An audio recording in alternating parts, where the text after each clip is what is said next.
नेपाल की औरतें हफ्ते में एक रात छोटे लड़के के साथ क्यों गुजारती हैं, ये राज जानकर आपके पैरों तले जमीन निकल जाएगी। 13 साल की उम्र में मेरे कंधों पर बहुत बड़ी जिम्मेदारी आ गई थी और मैं बहुत परेशान था। मैं तो अपने चाचा से मिलने के लिए आया हुआ था। मुझे क्या मालूम था कि यहाँ आकर मुझ पर एक भारी जिम्मेदारी आ जाएगी। तभी मेरी मुलाकात एक नेपाली औरत से हुई जिसने मुझे एक ऐसी बात बताई जिसे सुनकर मैं हैरान रह गया। मैं 13 साल का छोटा बच्चा था।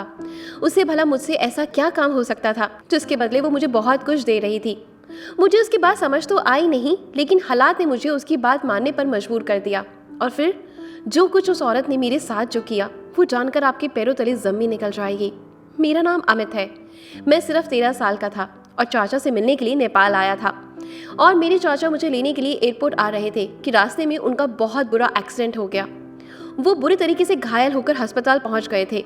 जब एयरपोर्ट पर चाचा की जगह उनके दोस्त मुझे लेने आए और ये खबर सुनाई कि मेरे चाचा अस्पताल में पड़े हैं तो मैं बिल्कुल घबरा गया। मुझे मनाली से मेरी मम्मी ने हवाई जहाज में बिठाया था और यहाँ मुझे चाचा लेने आने वाले थे।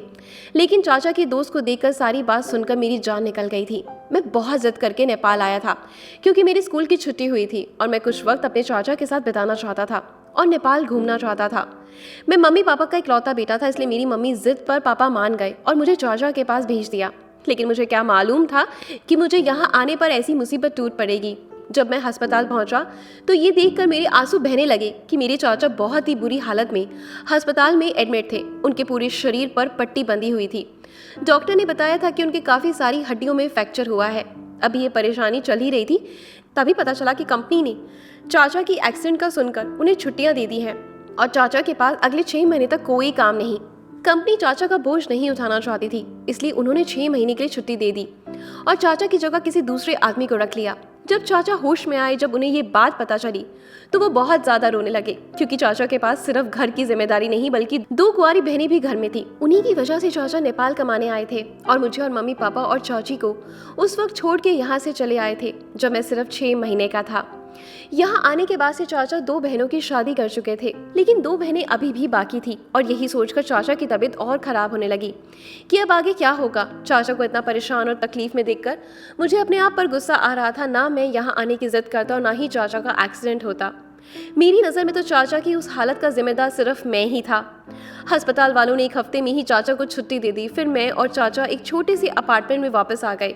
चाचा कहने लगे अब मनाली वापस जाने के अलावा और कोई रास्ता नहीं, क्योंकि अब चाचा कोई काम को करने के काबिल नहीं थे और कंपनी चाचा का खर्चा नहीं उठा रही थी। ऐसे में यहाँ रहना चाचा के बस में नहीं था। चाचा का कहना था कि जो भी पैसा जमा हुआ वो भी इसी तरीके से खर्च हो जाएगा, इससे बेहतर ये है कि हम घर चलते हैं। चाचा की बातों से मैं बहुत परेशान हो गया था क्योंकि मैं जानता था कि वहाँ जाकर सब लोग परेशान हो जाएंगे। पापा चाचा के अलावा हमारा कोई सहारा नहीं था। मैंने चाचा को तसल्ली दी कि आपकी तबीयत कुछ बेहतर हो जाए तो फिर हम वापस जाने की सोचेंगे। उस वक्त चाचा टिकट लेने के काबिल नहीं है, लेकिन मेरा वापस जाने का कोई इरादा नहीं था। मैंने सोच लिया था कि मैं यहाँ कोई काम ढूंढूंगा जब तक चाचा सही नहीं होते। अपने चाचा के साथ रहकर उनकी जिम्मेदारी उठाऊंगा। लेकिन सारा दिक्कत ये थी कि ये मनाली नहीं था। यहाँ 13 साल के बच्चे को कोई भी काम पर रखने को तैयार नहीं था। यहाँ बच्चों से काम कराने पर सख्त कानून लगाया गया था। मुझे समझ नहीं आ रहा था कि मैं क्या करूँ, क्योंकि मेरे लिए यहाँ काम ढूंढना नामुमकिन था। चाचा रूम में रहकर खुद को बीमार महसूस कर रहे थे, इसलिए मैं पास के पार्क में चाचा को घुमाने के लिए ले आया। वहीं पर मेरी मुलाकात एक नेपाली औरत से हुई। वो थोड़ी दूर पर बैठी थी और उसकी नज़र मुझ पर और मेरे चाचा पर जमी हुई थी। कुछ ही देर गुजरे कि चाचा को कोई जानने वाला मिल गया और चाचा उसके साथ बातें करने में बिजी हो गए। तभी औरत इशारे से मुझे अपने पास बुलाने लगी। मैं तुरंत चला। वह औरत बहुत ही खूबसूरत थी। मुस्कुराकर मुझसे पूछने लगी कि तुम कौन हो, कहाँ से आए हो, तुम्हारे पापा को क्या हुआ। मैंने उन्हें बताया कि ये मेरे चाचा हैं और मेरा नाम अमित है और मेरा घर मनाली में है। मैं यहाँ घूमने के लिए आया था, लेकिन मेरे चाचा का एक्सीडेंट हो गया और इसी के लिए हम लोग बहुत ज़्यादा परेशान हैं।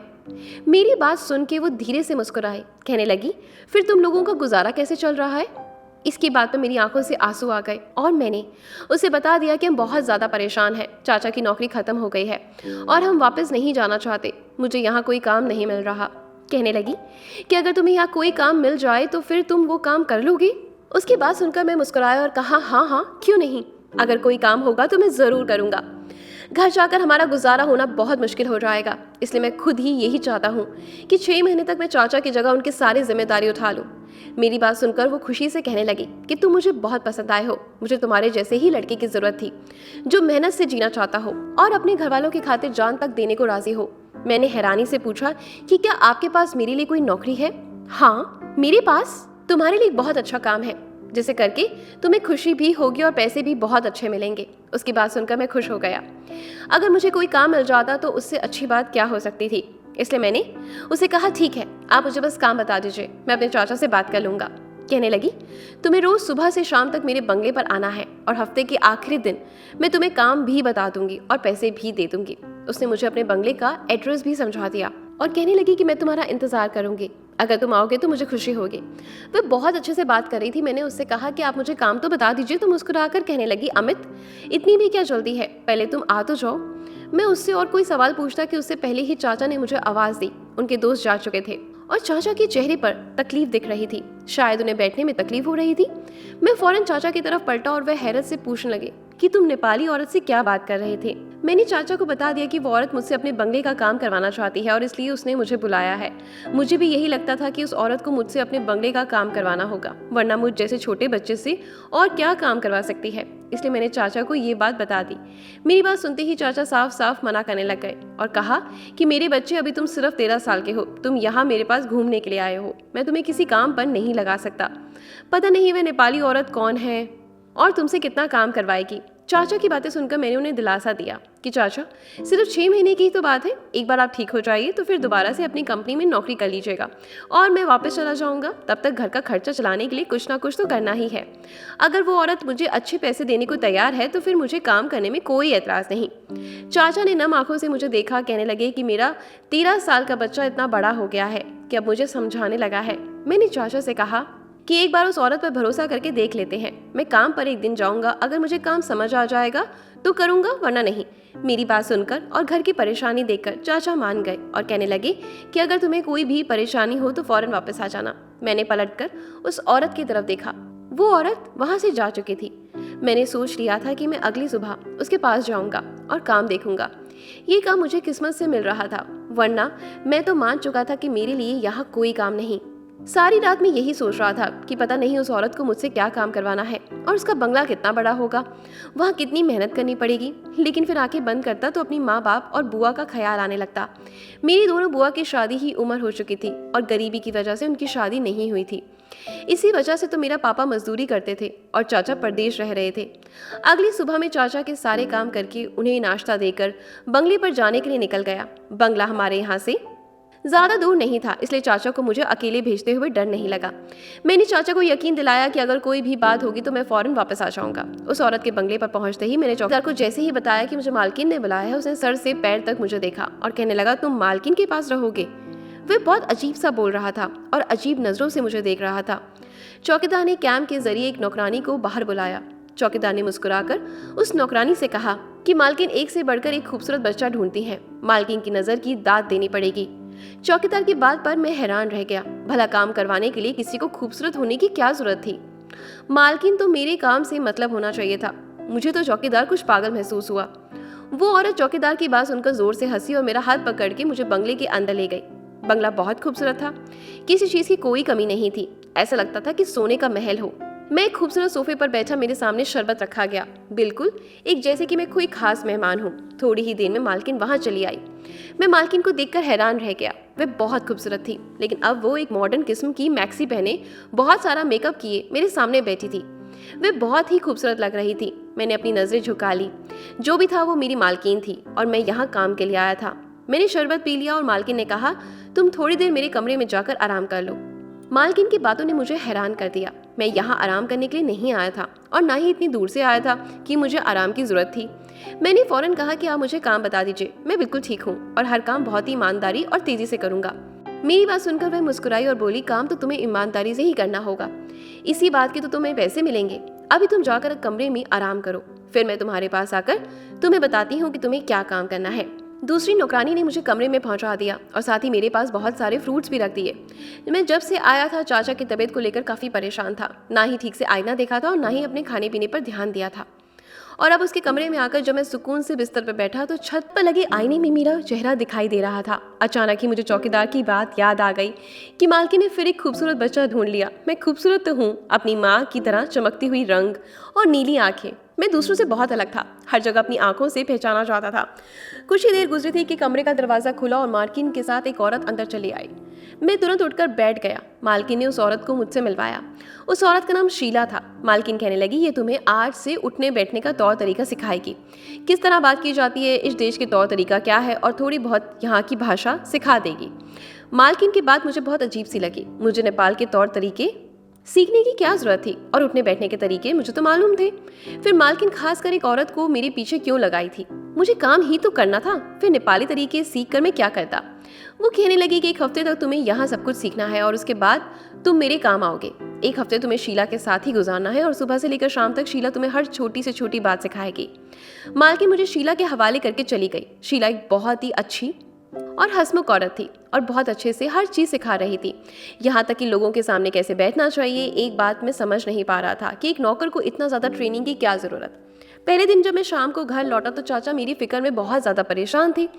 वे मुझे देखते ही कहने लगे कि आज मैं सारा वक्त तुम्हारे बारे में ही सोचता रहा। बताओ, तुमने पहला दिन क्या काम किया, तुमसे कितना काम करवाया? जब मैंने चाचा को बताया कि मुझे सिर्फ उठने बैठने के नेपाली तौर तरीके सिखाए गए तो मेरी बात सुनकर चाचा मुस्कुरा दिए। मैंने हैरत से चाचा की मुस्कुराने की वजह पूछी तो चाचा कहने लगे, ये नेपाली लोग बहुत अजीब होते हैं, एक कुत्ता भी रखते हैं तो उसकी भी नस्ल मालूम करते हैं, फिर तुमको तो कैसे रख सकते थे? यकीनन वो पहले तुम्हें अपने तौर तरीके सिखाकर अपने काबिल बनाएंगे कि तुम उनके महल में काम कर सको। चलो अच्छा है, इस तरह तुम्हें बहुत कुछ सीखने को मिल जाएगा। जब तक तुम काम का बोझ नहीं है, तुम दिल लगाकर सब कुछ सीख जाओ। जब मैं सही हो जाऊंगा तो वापस अपनी नौकरी पर चला जाऊंगा और तुम्हें वापस भेज दूंगा तुम्हारी माँ और पापा के पास। तुम्हारे बिना इतने दिन नहीं रह सकते। पहले ही वो मेरी दूरी का दुख उठा रहे हैं, मैं नहीं चाहता कि तुम्हें भी उनसे दूर कर दूं। चाचा ठीक कह रहे थे, मम्मी पापा मेरे बिना बहुत अकेले हो गए थे। मैंने रोज मालकिन के बंगले पर जाना शुरू कर दिया। मुझे अच्छे से अच्छे कपड़ा पहनने के लिए दिया जाता, मेरे बालों को नई स्टाइल से बनवा दिया जाता, मुझे हर तरह का अच्छा खाना खिलाया जाता। 4 दिन में ही बहुत ज्यादा बदलाव आ गया था। खुद को आईने में देखकर ऐसा लगता था कि मैं वही 13 साल का बच्चा हूँ। यहाँ का खाना पीना मेरी सेहत को बहुत अच्छा कर दिया था। मुझ पर बंगले में घूमने फिरने पर कोई रोक नहीं थी। अब तक मैंने किसी काम को हाथ नहीं लगाया था, बल्कि मैं तो यहाँ किसी बादशाह की तरह घूमता फिरता था। लेकिन एक बात मुझे बहुत अजीब लगती थी कि मैंने कभी मालकिन के पति को नहीं देखा, जबकि वह एक शादीशुदा औरत थी। उनके बच्चे तो नहीं थे, लेकिन उनके पति के साथ फोटो लगी हुई थी और मुझे पूछने पर उन्होंने बस इतना ही बताया कि उनके पति का बहुत बड़ा कारोबार है और वो रात को ही घर लौटते हैं। मालकिन सारा दिन तैयार होकर घर में यहाँ वहाँ घूमती या फिर शॉपिंग के लिए निकल जाती। जब मैंने शीला से तौर तरीके सीखे, मालकिन मुझे भी अपने साथ ले जाने लगी और वो मेरा हाथ पकड़कर शॉपिंग मॉल्स में घूमती, मुझे मेरी पसंद की चीज़ें दिलाती। और मैं अपनी इस नौकरी पर बहुत हैरान था कि जिसके लिए मुझे एक तो सैलरी भी मिल रही थी और इतना सम्मान भी। मैंने अपने चाचा को अपनी नौकरी और दिन भर के बारे में बताया तो चाचा कहने लगे, शायद मालकिन को कोई औलाद नहीं है, इसलिए वो तुम्हें अपनी औलाद की तरह रख रही है, लेकिन हो सकता है ये बात तुम्हें बताना नहीं चाहती हूँ। मालकिन ने मुझे यही बताया था कि 1 हफ्ते तक शीला मुझे ट्रेनिंग देगी, फिर मेरा काम शुरू होगा। मुझे उस दिन का इंतजार था जब मेरा काम मुझे मिलता और मुझे पता चलता कि मुझे क्या करना है। अभी तो मैं अपने नए कपड़ों और महंगी महंगी चीज़ों को एंजॉय कर रहा था। चाचा की तबीयत पहले से कुछ बेहतर थी, लेकिन इतनी ज़्यादा ठीक नहीं थी कि वो नौकरी कर सकते। मेरी नौकरी लग गई थी तो चाचा की परेशानी भी कुछ कम हो गई थी। चाचा ने मम्मी पापा और चाची को एक्सीडेंट के बारे में नहीं बताया था और ना ही मेरी नौकरी के बारे में। चाचा चाची के पास शाम में फ़ोन करते, उन्हें सब कुछ अच्छा अच्छा कहते।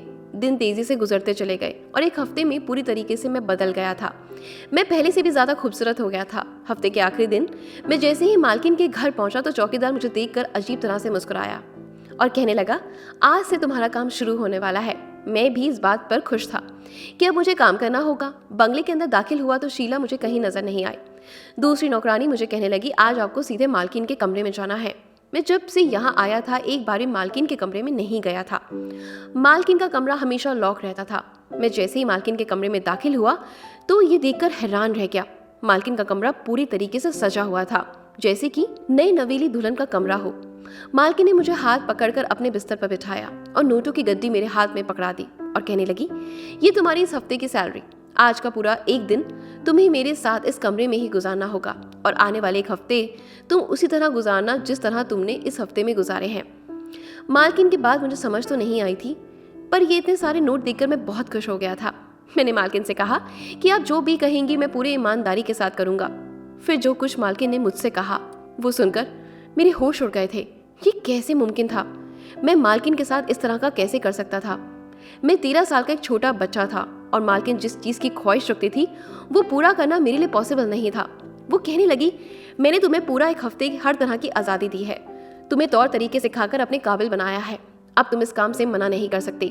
ये पैसे तुम्हें इसी काम के लिए दिए गए हैं, इससे पहले तो तुमने कोई काम नहीं किया। मैं तुम्हें अपने काबिल बनाने के लिए बहुत मेहनत की है। वो कहने लगी, हम औरतों की जिंदगी में बहुत अजीब होती है। दूसरे लोग हमारा पैसा और हमारी जिंदगी देखकर चलते हैं, लेकिन कोई हमसे पूछे कि हमारे दिल पर क्या गुजरती है। हमारे पति को ऐश की आदत हो गई है और एक रूम में कई औरतों को रखते हैं और अपनी पत्नी को वक्त देना भूल जाते हैं। मैं जवान हूँ, खूबसूरत हूँ, लेकिन मेरे पति की दिलचस्पी मुझ में कहीं ज्यादा उन औरतों में है जिनको उन्होंने गलत तरीकों से अपने पास रखा हुआ है। इसलिए मैं भी हफ्ते का एक दिन छोटे लड़के के साथ गुजारती हूँ और अपनी ख्वाहिशों को पूरा करती हूँ। इस तरह ना ही मैं गर्भवती हो सकती हूँ और ना ही किसी को इस बात पर शक हो सकता है। मैं जानती हूँ कि ये गलत है, लेकिन मेरा पति भी तो मुझसे धोखा दे रहा है, फिर मैं क्यों ना उसे धोखा दूँ। मैं बदले की आग में जलती रहती हूँ और ये इसी तरह ठंडी होती है जब मैं किसी छोटे बच्चे को अपने बिस्तर तक ले आती हूँ। तुमसे ये पहले भी कुछ लड़कों को मैंने इसी तरीके से इस्तेमाल किया, लेकिन कोई भी तुम्हारे जैसा नहीं था। मैं उसे हमेशा अपने पास रखती, लेकिन तुम इतने खूबसूरत हो कि मैं तुम्हें पूरा एक हफ्ते अपने घर बुलाती रही।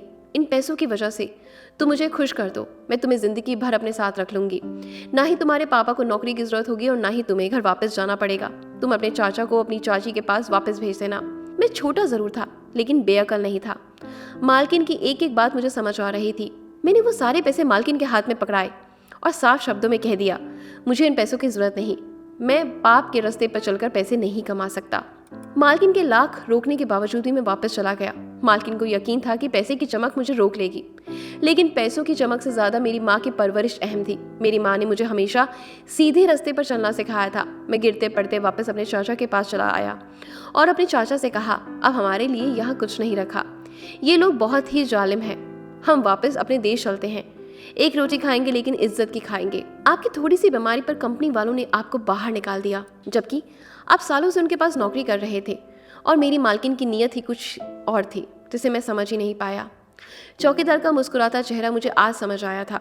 मैं अपने चाचा के साथ वापसी का टिकट ले चुका था और आने वाली जिंदगी मुश्किल जरूर थी, लेकिन पापों से भरी हुई नहीं थी। मेरी माँ ने मुझे सिखाया था, जिंदगी देना इंसान के हाथ में नहीं है बल्कि भगवान के हाथ में है।